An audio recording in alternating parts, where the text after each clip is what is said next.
When I ask my students why I want to learn English, a lot of them answer, of course, I want to speak fluently, but some of them answer, I want to watch series and read books in English. Hey guys, welcome back to my channel. My name is Karina. I'm an English teacher, and today we're talking about how to read books in English in order to improve it. Watch this video till the end because I'm gonna give you some examples of books for each level. And don't forget to subscribe if my content is useful for you. As I mentioned in my previous videos, I like to start with why, so let's discuss why you need to read books in English. Well, in general, reading books is very beneficial for you. It exercises your brain, improves concentration and ability to focus, increases knowledge. But if we talk about reading in the language you're learning, then it helps learn new vocabulary, it improves your memory, enhances grammar and other language skills. Also, if you read out loud, it helps you improve your speaking skills. So, did I motivate you enough to start reading books in English? I hope so. Okay, so we've just discussed why to read books in English. Now let's talk how to do it. First of all, you have to choose the right book for you. It shouldn't be too difficult nor too easy, and I would say if it's your first time ever reading in English, then better choose an easier book so you get used to reading. Obviously, you want to ask me how to understand if it's the right book for you. So you take the book, for example, right now I'm reading The Obstacle is the Way by Ryan Holiday. It's a great book, by the way, highly recommend you. So you open a page, what page, and you look for that. So there should be up to 10 new words. If there are more than 10 new words, then it's gonna be way too difficult and you have to translate like every word. So it's not a good choice. I would say 5, 7 is even better. By the end of the book, you'll have noticed that a lot of words repeat over and over, and eventually there will be less new words for you. Also, let me recommend you some books for each level. If you're a beginner, then it's better to start with books for children. For example, one of my favorite books is The Little Prince. It's a great book that I think adults should read too. It's about such important things as friendship, love, loneliness, and loss. The next book is A Dog Called Money. It's also a great book for both children and adults. Not only will help you improve your English, but also after it, you will reconsider your attitude towards money.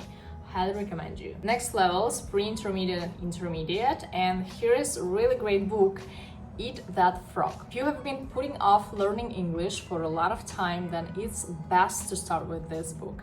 Not only will help you learn a lot of vocabulary for everyday conversations, but also you will learn a lot of tricks on how to stop procrastinating. The next one is Eat, Pray, Love, and by the way, it was the first book I ever read in English. It was about like 2 years ago.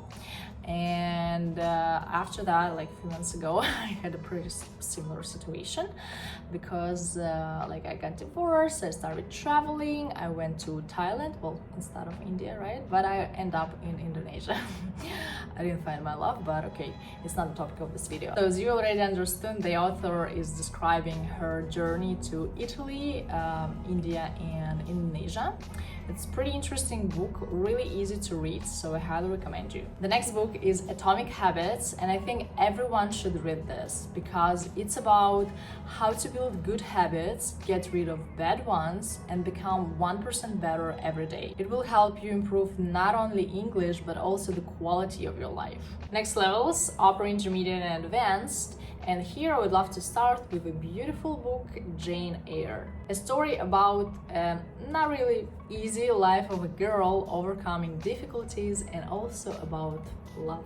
Another classic of English literature, Pride and Prejudice, a book whose main theme is love, love that can change the view and behavior of any person.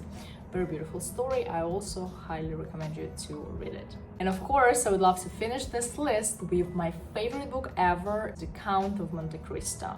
This is not just an adventure book. This book is about love, of course, friendship, betrayal, self-development, belief and faith, and much more. I highly recommend you to read it. I will leave all the links with these books below this video so you can easily purchase and read them. By clicking the links below this video, you're supporting my channel as well. So thank you for considering. And a few more tips on how to read books in English. The first and the most important rule is to read only those books which you like and you're interested in.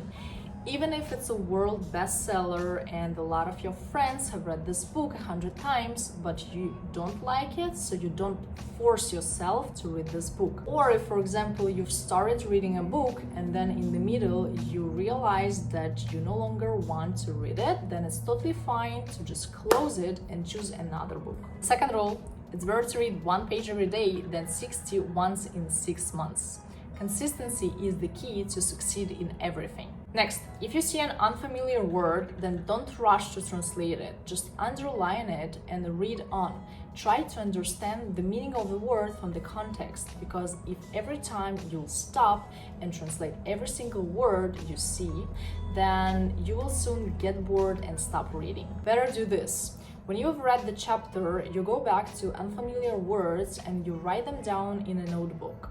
And when you write them down, you also have to write down some examples with these words, because there is no point of learning some words without the context. After that, you can make some cards for yourself, or for example, you can use Quizlet and then repeat these words with some intervals. One of the approaches which I used when I was learning English was that I would learn the words now. After that, I would repeat them, for example, in 8 hours, after that on the next day, in 3 days, and in 7 days. When you repeat them 5-6 times, after that you eventually learn them by heart. So that's it for today. I hope this video was useful for you and you found some tips to improve your English. Thanks for watching this video. I hope you liked it, and if you did, please hit subscribe, especially that little notification bell so you get my new videos. And by the way, let me know in the comments what's your favorite book. See you in the next video.